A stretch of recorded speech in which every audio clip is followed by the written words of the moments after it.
ariko imbere yuko duheza ibintu biracari kwa kundi Bface ndaza ku oguheza none uracerico guheza ikiganiro navyo nari okay sawa nitwa sasa duheze blast ya nitwa tugomba duheza ikiganiro hama ndaza kumuha Bface dusozera ikiganiro guheza we petit guheza tugomba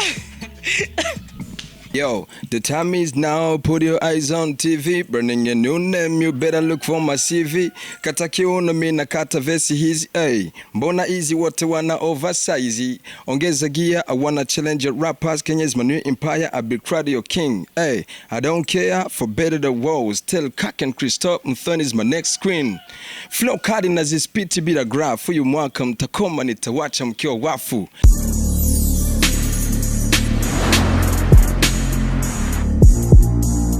Bakunzi wa Buja Hit TV nonge ko baramutsa kandi sana cyane gose ya ndabakunda, we love you so much, turabakunda sana, turabakunda kubera mukunda ibiganiro vya Buja Hit TV, turabakunda kubera mudasiba kuraba ibiganiro vya Buja Hit TV. Kuri microphone muri kumwe na Nancy Amanda,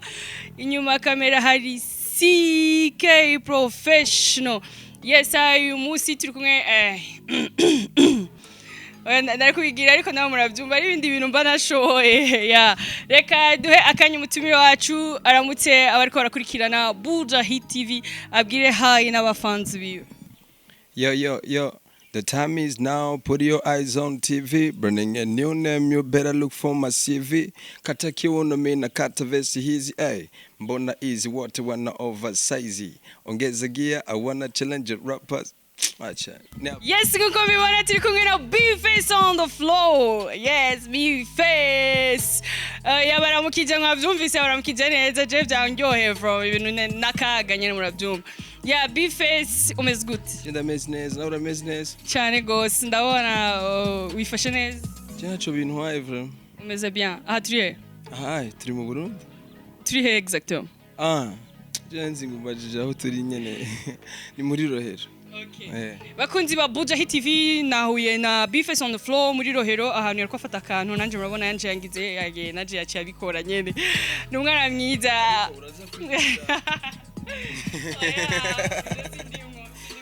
Ariko nugira ikibazo we are together. Yeah. Bface ndumva mfise ibintu byinshi sana nshaka kukubaza, mfise ibintu byinshi nshaka kuvugana nawe. Umaye umwanya ungana gute? Jenny baza ije dufise vyose ntivyoherera muri kino kiganiro. Peut-être turaza kuganira ibikunda, ibidakunda tuvyihoze. Bface 2020 uyibona gute? Je ndayibona n'amaso, ndayibona nkuko abandi bayibona. Nkomeye nkaca ndabishimira Imana. Ibindi vyose peut-être tuje tubihereza Imana. Mugabo dufise natwe ivyo twapanze ku bwacu. Hama tugaje turindira nyene akoho y'Imana tu. Turi mu kwezi kwa gatatu guhera mu kwezi kwa mbere kugeza muri kwezi kwa gatatu, ikintu wewe cyakunezereye ni ikihe muri 2020? Ikintu cyanezereye ikintu cyanezereye nuko nkihema kweri guhera hari abandi twagiye kuri anterema zabo. Nibaza yuko ata muntu numwe abaryohewe atakaje umugenzi, ariko ubona nyene ku buzima bwawe bumeze fresh. Hama nta muntu aba satisfait mu bintu kuri inosi n'uwo bumva ngo no billionaire abafise ingorane kanaka, mugabo ukomeye urumva ko ari cyo kintu cambere cyo kwishimira. Muri 20 wara uri Ngozi mwari mufise igiteramo, byari bimeze gute? Byari bimeze fresh, sinzi ko mwashoboye kuhashika. Abanyagihugu banyakiriye neza sana, bahomboye gose vraiment. Antuka urabizi ko rap kawaida turirimba amajambo menshi, ariko maze kubona guhera ku munota wa mbere gushika heze namaze isahani nusu kuri stage, urumva. Ariko indirimbo zose twaraziririmbanye amakamezi, urumva ibyo byose biranyankuhaja, biranyereka ko abanyagihugu bose bankurikirana. Nibaza ko umuntu ashobora kuraba video ya performance kuri YouTube yanje, kuri channel ya official Bface, arashobora kuryohera ijisho ryiwe. Uje Ingozi waciye mu Kayanza ni wanyu. Ujya musi muri Ingozi naragiye iwanyu mu Kayanza. None arindi narashitse n'Ingozi même si nahatevye cyane. Naciye nta. Waraciye iwanyu mu Kayanza canke wagiye direct? Sinigeze ndahaca kubera ko nari mfise n'indi concert dimanche. ariko iyo ngiyeyo nta numwe nsezera kubera ari wacu ngenda nyene umwanya wari wose simpaka ngo ndahaci kubera ndahaciye ivyo vyo guca kuri ntuze ni nibaza ko ataco bimaze ifa ko umuntu aba yavuye muhira afise programme yo kugenda iwabo nyene arico kimujanye urumva ko nari ngiye ku kazi. Uheruka iwanyu ryari? Bo si kera cyane hareze nk'amezi 2 gusa. None ko je mperuka iwanyu bambwiye baragukumbuye. None wibaza yuko umuntu ukunda naho webera umunsi umwe utamukumbura wo nk'umusheri wawe umuheruka ryari? Yesu akoze wabuja TV sinawe je ntabwo nakubwiye ngo mbate. Je ndiyo ndacyari ko ndakubaza ibyo basheri banje byihora. Ariko uno munsi nyene ikintu turimo none sikiganiro gasike ni kiganiro rero nimba ari kiganiro turiko turayaga je sinakubajije tuwe turayaga gusa. Ahama B-Face muri 2020 kintu uzokora utigeze gukora niki ico kibazo ngo ndakukibaza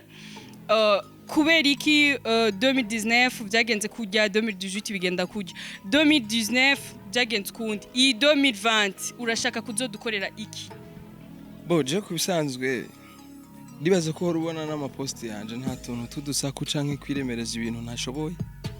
akarizo kimeneki agaho gahambije jewe nkora ivyo mshikiriye ivyo ntashikiriye nkavyihoza kandi sinzi gupromete ibintu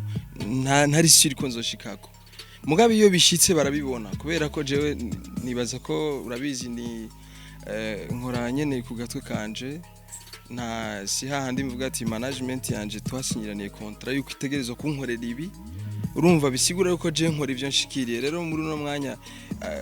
ndafise projet nanditse bien sûr mugabe imigambi umuntu aba afise siyo ku expose kuri Bujahit ariko hageze ko umuntu abikora barabibona kuko barabona ko ntigera nicara je nyuma y'amezi 2 nama nasohoye indirimbo nama nakoze bishobotse nkakora video bidakunze nkayihoza ariko ico nzi coco muri 2020 cyo no bizeza n'amakolabo yo muri East Africa ko ndazifise hano muri telefone ndazigenda hasigaye gusa ko planifya gusa ukwezi ko gusohorera mu izo ndirimbo. Hama B-Face giye twari mu Kayanza twagiye dura n'abantu benshi tubabaza B-Face mu bantu nka 20 dosho kuronka abantu babiri gusa bakuzi kubera iki mu Kayanza ari wanyu ariko ugasanga ntabwo uzwi cyane ni promotinga iwanyu nta donc ni kubera iki? Beda kubaza bibaza ko abantu bose bari interesse n'umuziki hari abantu bifitiye ibibazo byabo bakunda amakuru yo kubika makuru y'inkino amatangazo yandi nyene kugira birongera ahantu baja kuvumba tiba rero hariho n'undi muntu abari interesse hariho n'abantu batazi Chris Brown canke Beyonce kandi ari abantu bazi yo niveau mondial jeje nyene ndumurundi ndahaterirege ngaha nije uri kuravuga ko umuntu wese aba obligé yo kumenya si obligatoire sivyo ariko umuntu wese azi neza ko akunda umuziki ategerezwa kumenya B-Face wariwe kandi jewe si walazimishi kunifahamu umuntu wese ari interesse n'umuziki none mu baririmbyi b'abarundi umuntu akurikirana abaririmbyi b'abarundi yonyoberwa gute muri ico gihe rero abo bantu bashobora no kuba banzi nk'izina bampamagara muhira ivyo byo busa niba tabinziko sivyo hama ikindi naco uje kuraba concert nagize le premier mu Kayanza narashoboye kuronka hafi nk'abantu nka 3000 nta wundi muntu yari kuri affiche nari jenyene none abo bantu baje bari bavuye he kuvuga ko bacu batanze ariko ahantu nshobora kuzuza abantu igitega canke imurumonga imakamba noyobera bonye wigi wacu B-Face no ndakubeshi ni kiganiro no nico gituma nakubwiye yuko abantu bose ntibari interesse n'umuziki haje uwo bonkahura wese ngaha arakubwira ati jewe ivyo bintu nta nivyo nzi nta muntu numwe arakubwira ati jewe bega Kidumu ni komini yayo umubajije ati indirimbo ya Kidumu zini yayo nayati indirimbo zacu zikamuca mu matwi kubera ko ntari interesse arazumva mugabo ntamenye n'uwaziririmbye kubera ko siyo ngorane yifitiye. Ya turagushimiye cyane B-Face kunyishura uduhaye irumvikana iratahuritse sana urantsinze B-Face duruka kuvugana ku telefone wambwiye ngo usigaye wiga ibiki wiga he? Bo bigwash yari ni cours du soir morangira sinzi ko nita cours du matin canke cours du midi ni ibintu niga nyene peut-être nzobimenyesha nabihejeje nk'ibitangurano bivuga oya ariko nyene nitwa umunyeshuri mugani cours du soir sanze tu ego uzoronka certificat ego yes B-Face on the floor uri mu bantu tudakunda kubona post zabo bari kumwe n'abakobwa impamvu ni impamvu ihari ni kubera ko nta skendo z'abakobwa amenyereyemwo kandi je sindirimbira abakobwa uramaze kwibona indirimbo zanje z'inkundo ni nke vraiment naho ndirimba indirimbo z'inkundo peut-être bari collabo n'umuntu kanaka aririmba urukundo nk'igihe turi kumwe na Tom Close sinuhava ndamutwara mu bintu by'ama challenge ntegezo kumushira muri zijya romance nyine ahora aririmba sivyo ndirimbanye canke nka kujya kwa twaririmanye na Natasha ntegerezwa kuririmba ibintu bijanye n'urukundo kubera ko nawe nivyo aririmba rero iyo ndiko ndaririmba je nyene kenshi satisfait abakobwa nyene baba gangster ata bintu by'ama emotion menshi bafise urabibona ariko uretse naho no bandirimba indirimbo z'inkundo skendo z'abakobwa siguyanje cane relation twaba dufitaniye ikwiriye kumenya jewe na wewe n'abagenzi bacu peut-être canke na famille mu gihe no bamfise relation n'umuntu atari umusani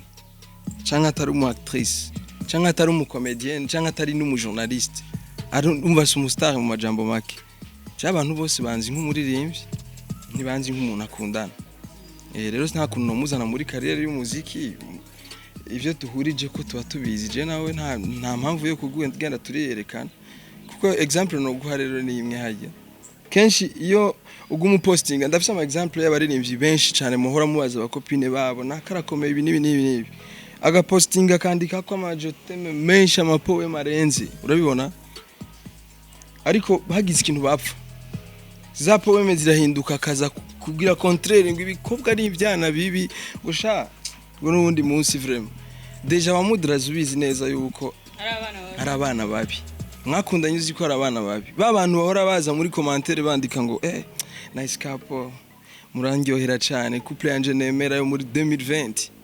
nibo bahinduka kandi bakaza contrairement bakaza kwandika ngo ngene mwaturenze ubwamo nyene je narinzi ko mutohebana rero nta mpamvu yo kujya kubishiramwo ngaho nibikenewe abanzi banzi nk'umuntu aririmba gira rap ntibanzi nk'umuntu akundana voilà Bifes turamutse batukubwira tubwire wowe ijambo urukundo ubyumva gute urukundo rurimo ibintu byinshi hari urukundo rw'abashirishusho hakaba hari n'urukundo rw'abantu bose en general rumwe Imana idusaba urukundo rw'umuntu donc copain copine like girlfriend and boyfriend je ndagumvise numvanye n'abantu bavyumva kumwe hari n'igihe batavyumva kumwe byose bibava kubera ko mind ziba zitandukanye rero biravana je urukundo ndaruzi uko nyene ko ari urukundo kumva nyene ko wewe je na wewe dushobora kuba turi en parallèle ikintu cyari cyose ukoze nkaba ndakizi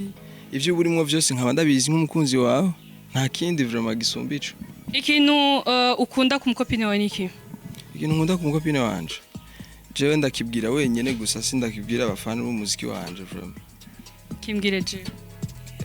ndakibwira ibyazo yakase kamera Okay, Bface ko atakuzi babwire Bface ninde Bface n'umuririmbyi w'umurundi ari capable yo kurapa no kuririmba no kugira raga en même temps hama kandi nkabantera inkuru rwose vraiment sinzi kurabibona we none ntavyo urabona bibona gute ndabona bien hama collabo wewe wishimira mu collabo maze gukora ngara abaririmbyi b'abarundi dukuyemwo abanyamahanga ni je collabo yose nakoze abanyagihugu bakayikunda ndayishimira nanje kuko deja ushobora gukora collabo gaswata ugasanga naho yashitse mugabo ijyanye n'abanyagihugu bakiriye ni indirimbo nyene utegerezwa kuryohererwa nawe kubera uyiririmbye murayiririmbana yego narakoze ama collabo menshi vraiment sinibaza ko nta nimwe yagize swata mu izo twakoze uhereye kuri Olo nakoze na Feel Bite uhereye kuri Doda nakoze na DJ Paul na MB Data na niyo twakoze na Natasha hindukira nubwo hari abantu baci bayugara kuri ku maradiyo itakivugwa ariko bagaca bareka zanyegeza abantu ze hari ezikirwa ziracako sinzi ko bumva ibiswahili urumva hakaba hariho n'indi nakoze na AKS yitwa Nyegera ni nziza abantu barayikunze sana nta nimwe yigeze kwita swata rero izo zose nakoze ndazishimira kubera ko abantu bazakiriye neza indirimbo yawe na Natasha hindukira ninde yayanditse ni indirimbo yanje cambere nje nayanditse kubera iki wahisemwo hindukira iryo zina kwanza hama ajya amajambo kubera iki ariyo mwahisemo nkuko nohita nkakubwira ati fukama canke ngo ryama impamvu ni jambo ry'ikirundi none nkubwiye ati hindukira none wewe hindukira unsome canke hindukira ndakubwire canke reka gusamara hindukira tuyage nk'ubu uri kuraraba nkari hirya turi imbere ya kamera nkakubwira reka gusamara amana mu cameraman yamaze kuactiva hindukira rero ukurikire tuwa Buja Hit urabitaho. Yes, bakunzi ba Buja Hit TV bandanya mukurikirana ikiganiro cyacu nkuko mubibona ndacyari kumwe na B-Face on the flow nkaba numva mfise ibintu byinshi cyane B-Face nasiye bitu bingi sana bakukuriza hapa usijali. Yeah, B-Face kivyo kwa muziki wa Burundi wewe unaonaje? Kwani una mpango wa kuacha au bado tu unapambana? Kuacha mimi haviwezekani sababu navipenda sana. Umuziki ndawukunda gose vraiment. Kubera ko urinze ubona umuntu yiranza akabiheba peut-être ntavyabakunda canke arashobora no gufatirwa n'ubundi buzima byose bibaho ni choice y'umuntu mbonye bikwiriye yuko ndawuheba nzowuheba nibaho mu muziki kubera ugiye ugirako uza gusanga abantu barakwibagiye abanyagigo baba bashaka umuntu ari update ninagenda nzogirako nta mpamvu ndamutse ngarutse naho kuzwara kwiryohera ariko umwanya nkihema umwanya nkibikunda ni kuririmba hapa na hapa byanse naho ndabihebe ngire ko mfata izindi nzira. Akamaro ko kuba umuririmbyi nakahe? Akamaro ko kuba umuririmbyi ni nkuko ni nkakujyana wewe ushobora kuba uri umujournaliste kakabara akazi kaguhemba hama rero no kuba umuririmbyi ni nkuko wowe ufise business kanaka udandaza nka restaurant canke udandaza tomate canke ufise ikintu kanaka ukora rero niyo ni ntuze mu zindi nakazi mu bundi ni nkuko kumva umuganga yatonze hariya kuri hospital ni nkuko kumva umusoda yagiye muri ntuze ya mwikambi ni nkuko kumva umumekanisha yagiye gukorera muri garage umwe wese afise office yanje rero niyo mic. Gira abavuga ko umuziki w'u Burundi utariha ukuntu umuziki w'u Burundi bariha. Je ibyo nababwira twese nitunganya mind ifise ingene niyumvira uriya nawe abivuga afise ingene yiyumvira rero kandi twese nta wazanye ubundi umwe wese yaje nyene afise principe yiwe afise ikintu targetinga ari abaririmba kugira ngo bakobwa babakunde hariho uririmba kugira ryohera abagenzi biwe hariho n'uririmba afise target ku muziki umubera akazi bikamubeshaho na famille yiwe.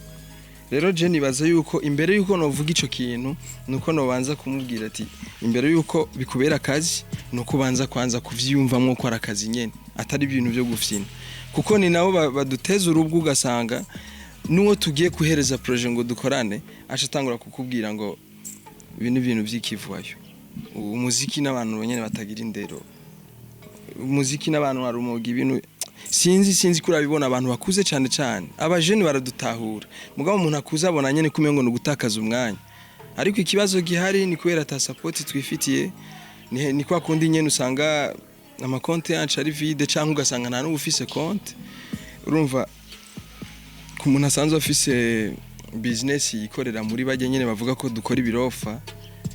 duhuriye muri banke ntwaye nk'imiliyoni nka 50 nakuye mu muziki nawe afise izindi yakuye muri business yiwe tukahahurira ico gihe aranyubahiriza aravuga ati kumbe vya bintu biri serious mugabo muri no mwanya kubera dukenye nta jambo tugira support y'ama companies rero irakwiriye kugira bumve yuko bajya batantine bari ku mapancarte bajya bakoresha ama publicité bakwiye gukoresha isura ziriko ni hari abajoueur bazwi hari abakomedie bazwi hari abaririmbyi bazwi bakabeshwaho n'ivyo nizo pibe turafise ibintu byinshi bamwe bariko barakora ama produit basohora izo zose umuririmbyi agiye kuzi branding nibaza ko ari ikintu cyo mubesha business igatera imbere umu artiste nawe akaronka amahera. Je nibaza ko mushobora kuba musaba amahera menshi bakabona abandi basaba marketing niyo mpamvu batabarondera. Nta gisata na kimwe kitagira marketing muri ntuze muri na company nimwe itabifise marketing sivyo kandi budget ya ntuze ya marketing ya publicity bihari ahubwo bajya babijejwe nibo bayabana kuko wumvirije ingene abandi bakora hariho n'umuntu akora aka publicité ka 30 secondes ugasanga aronse hafi nka 5 millions danko rero sinzi bivana nyene n'ingene uwo muntu nawe atabashaka ko amuca mu ntoki ngo arengana avuga ati oya vraiment yamahera sino yamuha notuma ndayaho umukuzine wanje akaba ari we manika hajya urumva agaruke muri famille mugabe icaba yaragenewe nayo gukoresha kurujya muntu nyene azwi. Impamvu udatoboye amatwi tubimenyere ku bastar benshi impamvu ye amatwi udatoboye ni Chese ndi umupede kandi ubu star simpaka utobora amatwi vraiment nibaze yuko abanyagihugu bankurikirana kubera ivyo ndirimba ibimvamo ntibarabe ibindiko gutobora rero Jesse nibaze yuko arico cerekana kuririmba sico cerekana icuzi hariho n'uwitoboje hariho n'umuntu ubusanga asana Akon canke asana 50 Cent mugabo ijwi giwe waririmbye woce wiruka cume ngo baramucumise hama Bface wowe ukwawe abajournaliste ubona bokora iki kugira ngo namwe muronke kwidegemvye abajournaliste burya sibo bafise ikibazo hanini si abajournaliste gusa abajournaliste bari muri entertainment bakurikirana umuziki wacu baragira uko bashoboye ariko ba DJs nibo bantu ba mbere burya bafise power kuko deja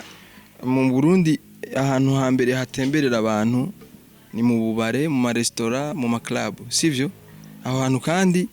nta na rimwe hataba hari umu DJ mugabo iminsi yose indirimbo zihavugira nizazindi navuga nyene wumva mu na Kampala kandi twibereye Bujumbura ngo ndi w'Ikigali kandi uba kumutakura urabibona hariho iyo mperuka gusora yitwa ibibazo ndi kumwe n'abapeti baraho navuze aho nca hose wumva bavuga ngo wasafu mengo turi Dar es Salaam ariko abaririmbye b'abarundi baririmba neza kandi ivyo urabizi bafite ama hit song menshi mugabo ugasanga n'uwo mu étranger yavuye mu gihugu kanaka yaje gutembera ngaha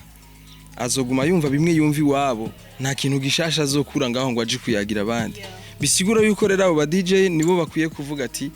reka tuvuze indirimbo z'abarundi kugira n'uje ngaha atanga inkuri waba avuge ati narumvise indirimbo zitanu ziri hit zitwa uku nagumye numva iyo numvise muri club kanaka mu kabare kanaka akayumva ahantu hangahe agenda yayimenye agenda avuga ati jino ndirimbo narayumvise ahantu urumva rero urumva baronse news atanga apana yuko umusubiriramwo bimwe yamenyereye hari iwabo nta gishashu zo bumuhaye ahubwo azogutwenga kuko deja nubwo uri kura promotinga Wizkid naho yoza ngana nta foto yoguha kubera naho muzohurira mugabo jewe juzo organiza concert nk'umu DJ y'umurundi unyikore konzi wanashaka atana kimwe ndagusavye mugabo Wizkid ngaha zo gusaba amahera menshi sivyo yongere kandi nta na promotion yiwa akeneye yaramaze no kuyironka ahubwo fasha biwanyu kwanza babanze batera imbere bashikaho bifuza rero muri ico gihe ikibazo kiri kuba DJs cyane cyane abajournaliste bakaza ubugira kabiri abaririmbyi bakaza ubugira gatatu urumva rero nkinuze nka nibaza ko hariho n'ikibazo kandi kiri kuri Amicale des Musiciens Amicale des Musiciens iri ngaho irafise abaririmbyi irongoye sivyo kandi irafise abarongozi bisigura yuko barakwiriye gufata ntuze barakwiriye gufata umwanya wo guhuza abartiste kwera nta ma festival tugira nta ma award ari classic tugira nta kintu na kimwe dufise kiduhuza ni ibintu nyene vyo ngaho nyene umwe wese yigira Jay-Z duhuriye hajya ni kuramukanya hariya kandi twigira ba Jay-Z kandi rero atani ico dufise mugabo dufise ikintu kiduhuza ikibazo tuzogitorera umuti rero nka Amicale des Musiciens ifashe gahamagara aba DJs gahamagara n'abaririmbyi gahamagara n'abajournaliste muri uwo mwanya tuzokwagirizanya tuvuge terega mwebwe nimwe mufise amakosa nabo bazayaduteka hama rero je dutora inyishu mugabo muri uwo mwanya jewe nzi neza yuko nibereye muhira nibereye mu dukorwa twiwanje sinzofata umwanya ngo nje kurondera Sadbi canke ngo ndondere naka ngo twicarane tuvugane biki dutora umuziki dutora ikibazo gihanze igihugu cose turabaririmbyi babiri nibikunda mugabo rero uruhara runini n'aba DJs hamwe n'abarongozi b'umuziki bo muri Amicale baduhuje ico no bapropose nuko mu ma interview menshi ndabivuga bagira ico bita guhuza abartiste kubera ko nizo nubwo gwanko bakunda kuvuga ruva ku kuntu bategera bahura rero bavuze ati tubahuze nko ku kwezi hakaba nk'inama kabiri canke rimwe ntituzobura ico dusigarana voilà ukiri ngaho kuba DJs narigeze gufata kanya nicarana na Holy Stars DJs turavugana ariko nabo uko twavuganye nafise amayide make nariko turavugana ndababwira mbona mwokora ibi uku nuku nabo bakavuga ati abaririmbyi nuku mwebwe mvuga aba DJs nabo bakavuga nabaririmbyi kwanza baravuga ngo mwebwe ngo indirimbo zanyu naho bazivuza ngo niyo babasabye ko mwokwicara mukavugana canke niyo babatumiye mu bintu byabo nimwitaba finalement ibintu byanyu biragoye twebwe tuba twifuza ko umuziki w'u Burundi utera imbere na cyane ko natwe tugira abaririmbyi bacu bagira aho bageze rero iyo tuvugana n'aba DJs bakatubwira ibi abaririmbyi mukatubwira ibi aba journaliste nabo twicaye natwe tukavuga ibi byiza jembona mworaba swat umusumwe si ngombwa rega si byose Amical de Musiciens nayizoru rimwe namwe mukaraba umwe nko mu baririmbyi none yaruhishije ni imaze kubigerageza kangahe kugira ngo vyanke reguru hari uko wabanje gukora d'abord la fois passée twari turi ahantu si ngombwa ndahavuge abaririmbyi byari biri ngombwa ko bahashika hashitse abaririmbyi nimba ari benshi bari 6 canke 5 wowe wumva est-ce que baba bari babemvise ego none je mu mécanicien ko batantumiye oyanyishura umva sina partner mu baririmbyi rero ubwo butumire ko atabwo naronse kuko nimba ari ikintu cyambere ngwaye no kuba no kwicara ahantu nkavuga ivyumviro vyanje kubera ko je mfise ivyumviro vy'uwanje na nakafise ivyiwe na nakafise ivyiwe tubihurije hamwe wallahi turatora inyishu tu irateba ariko iraba gira rero icyo ubwira uhagarariye umuziki donc wa Amical de Musiciens gira icyo umubwira kugira ngo niyakurikirana iki kiganiro nawe aze kumenya icyo afata jewe byo namubwira hano naranabimubwiye ubwiwe turamaze kwicarana ndabimubwira yuko afise uruhara runini kubera ko itegeko araritanga kubera ko arafise abarongoye nibaze yuko igikura aramanama kuba duhura tukavugana ibibazo dufise wallahi birababaje nk'ukuntu umuririmbyi aba afise hit songs zirenga hafi nka 40 ari capable yo guperforminga amasaha 5 ariko ugasanga na parcelle agira byose bivana n'ingene ata soutien na akina nta urumva nta nguvu zihari nyene zo gushigikirana hari ababosi benshi bifuza gukorana n'aba artiste ngaha mugabo yibutse nyene ko ari abantu babavuye muri we nyene yishize nko ko arabavuye aca bivamwe avuga ati amahera yanje sino yashiramwe yo catakara ndabeshe mugare no mu gihe amaze kubona harimwe abarongozi harimwe abatuvugira bagenda bakavuga ati umuririmbyi afise amateka ya naya mukoranye mwoshikana naha ntazo bagifise amadute yo gushiramo ntuze ya umutahe wiwe kubera ko twebwe burya turi bidandazwa nka kujya nabo barangura imiduga nka kujya barangura ibintu kanaka tugakorana nyene urumva akaronka intuze inyungu yiwe natwe tukaronka twese tukabaho urumva kubera ko twebwe tudandaza iryo zina twaronse muri ico gihe rero kenshi aho bipfira urumva nta mutahe tugira uwo mutahe rero ukwiye kuzana n'ababosi bayafise mugabo kubitahura rero babitahuzwe nande ko atahuduhurira rero izo conferences ziba zikenewe bagahamagara abadeje babantuze baba nibaze yuko ata invitation botanga ku badeje b'amabanki aba directeur ngo baze duhure tubabwire ingene badufata nabi batatwubahiriza bamonye umuririmbyi wo hanze aje ngaha wumva ngo banki kanaka yatanze sponsor y'imiliyoni 100 muga ku muririmbyi w'umurundi ngaha rabigutuye baguhudupira two dupira nimba uzoturya navyo nzi urumva muri ico gihe rero biba bikenewe yuko babahamagara bakatwumviriza kandi ndabatahura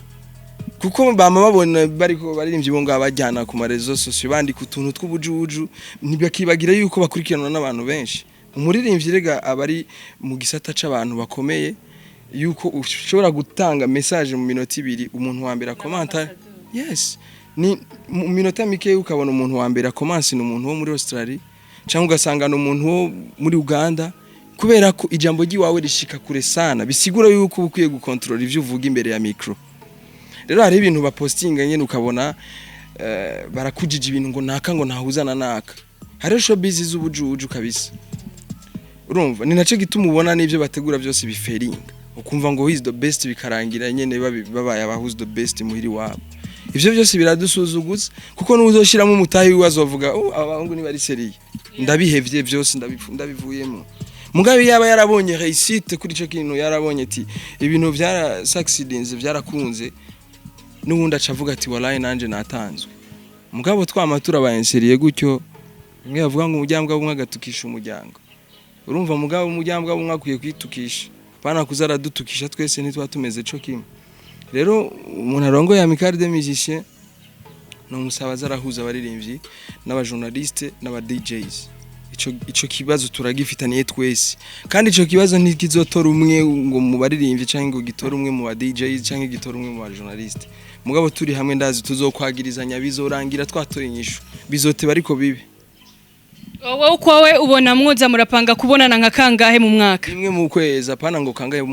rimwe mu kwezi canke kabiri mu kwezi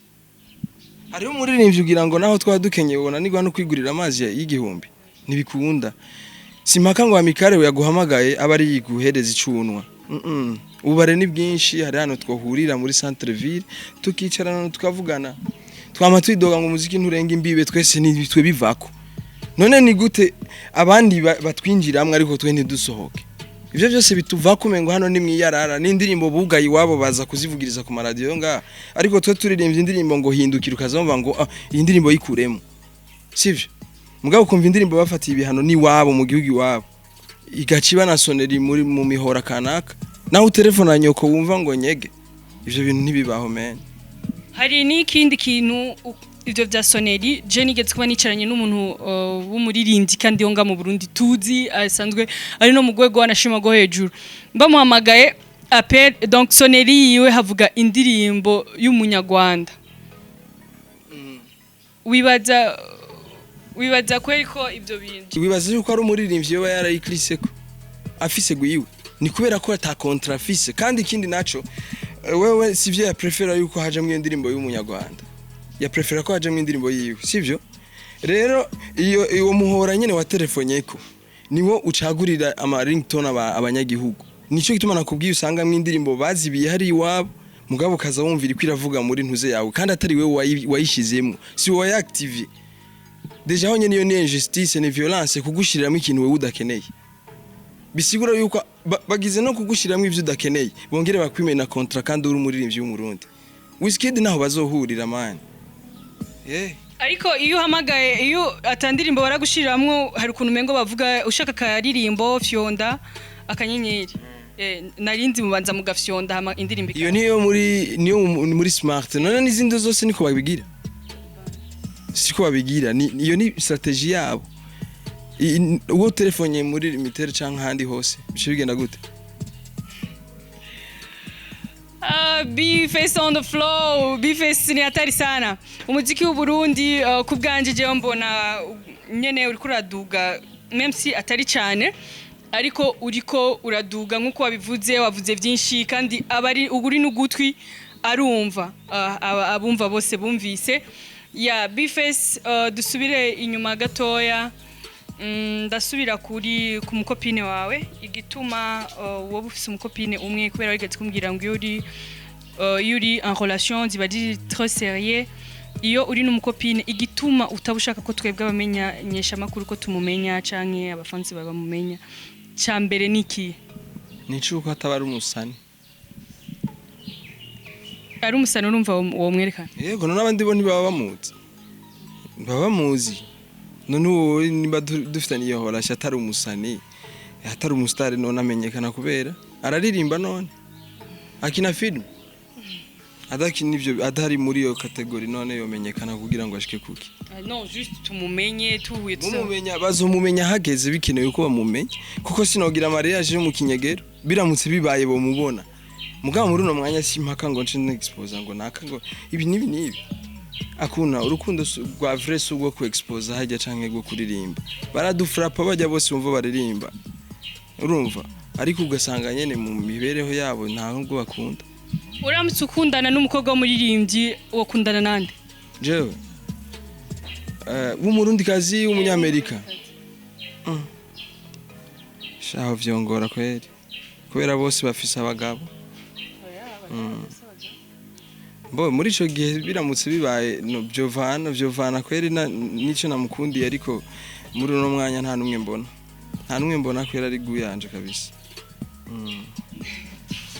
uvuze guya ubushatse kuvuga umeze gute donc guya waba ameze gute ndafise amaguyanje ariko nanje navuze abo ndiko ndabona siguzanje ariko gusa baririmba neza mugabo nyene ndabakundiye kuririmba no bakunda kweri umbakundiye kuririmba ukundana bakundiye kuririmba bose aririmba bien uyu umwe nyene uvuga ati uyu vraiment no mukunda bivanye oya muri ico gihe nanje no bivuga hageze none hari wongiye gukunda ubundi ho happy nta numwe ngiye gukunda. Yes, bakunzi ba Buja Hit TV bandanya mukurikirana ikiganiro cyacu dusa n'abagomba kuheza ikiganiro ariko imbere yuko duheza ibintu biracye kwa kundi B-Face ndaza ku guheza none uracerico guheza ikiganiro navyo nari okay sawa nitwa sasa duheze blast ya nitwa tugomba duhetse ikiganiro hama ndaza kumuha Bface dusozera ikiganiro guheza we petit guheza tugomba reka Bface ndaza kumuha akanya nk'uko musanzwe mubimenyereye k'ibibazo bibiri ambaza ariko imbere yuko ndamuha akanya ngo ambaze reka Bface atubwire indirimbo yiwe iriko irabica bigacika muri iyi minsi. Indirimbo ndiko nayisohoye ejo yitwa Best Rapper in Kenya. Urumva imbere yuko mburu wo dukompeta mu Burundi naciye nimukira muri Kenya. Muri rap yo mu Burundi narabuze numwe vraiment yoronka yonyigera nirobo kabisa. Ndavuga urumva ikintu ngire nkore rero reka ninjire rero muri Kenya. Nibo nabonye ko tunganya nivo. Ndaba challenginga kuri YouTube iriko kuri official Bface. Nanditse ko Best Rapper in Kenya. Yes, hama ibaryohere bagire subscribe kugira ngo nironke ndonke abantu uzi aba followers benshi. Subscribe ugiye kubica bicika. Urabibona? Banshigikire tu kubera ko rap jewe ndayifitiye umugambi wo kuyimenyekanisha hose. Narigeze guchallenginga abaraperi b'Abanyarwanda nta numwe yigeze avyura n'umutwe. Ubu rero ninjiye muri Kenya naho ni batavuze. Africans oyimara man nukuri rero ibaryohere sijui kama Wakenya wananisikiliza vizuri ingoma iwafikie vizuri kabisa inaitwa Best Rapper in Kenya. I'm the best rapper in Kenya ariko nibaza ko atazovyumva kubera ko twavuze ikirundi gusa watasikiliza tu ngoma si nimeiweka kwenye channel yangu kwa wafikishie kwanza ujumbe kwa Kiswahili kama vipi itakuwa poa. Yo, the time is now, put your eyes on TV, burning a new name, you better look for my CV. Kata kiuno mina kata vesi hizi, ay. Mbona easy wote wana oversize. Ongeza gear, I wanna challenge your rappers, Kenya's my new empire, I'll be your king. Ay, I don't care, for better the woes. Tell Kak and Christophe, Mthoni is my next screen. Flow kadi na zispiti bila graph, uyu mwaka mtakoma nitawacha mkiwa wafu. Hofu, wanaofia uwezo wao. Wajinga nyie sasa tia Antoine na Antoinette. Sana. Yes, Wakenya mlipo mmesikia kikitwe ni moto sana. Yeye anajiita King, sijui sanyi mnakuwa kina nani. Yes, bakunzi wa Buja Hit TV akanika akanya ko kumuha Bface on the floor ibibazo bibiri ambaza bijanye nanje vyerekeye ubuzima bwanje. Kubera ntamenyereye kuba umujournaliste ariko nokubaza naje kubera nawe wambajije. Umaze gutwara indakangahe none? Rimwe. Waravyaye none canke yarakorotse? Naravyaye. Umwana arakomeye? Arakomeye cyane. So good. Mama wawe ari proud n'akazi kawe ukora ku journaliste? Cyane gose. Vya vrai canke vya vrai? Vya vrai. Yes, bakunzi wa Buja Hit TV turabashimiye cyane kandi turabakunda cyane. Misi yose tuzokoma tubabwira we love you so much. Turabakunda bimwe biteye ubwoba kandi muko bisanzwe bizwi gira subscribe, share, comment, like hama ibintu bigende neza. Kuri microphone mwari kumwe na Nancy Amanda, ari kumwe na Bface on the floor. Inyuma ya kamera hari CK Professional. Ciao.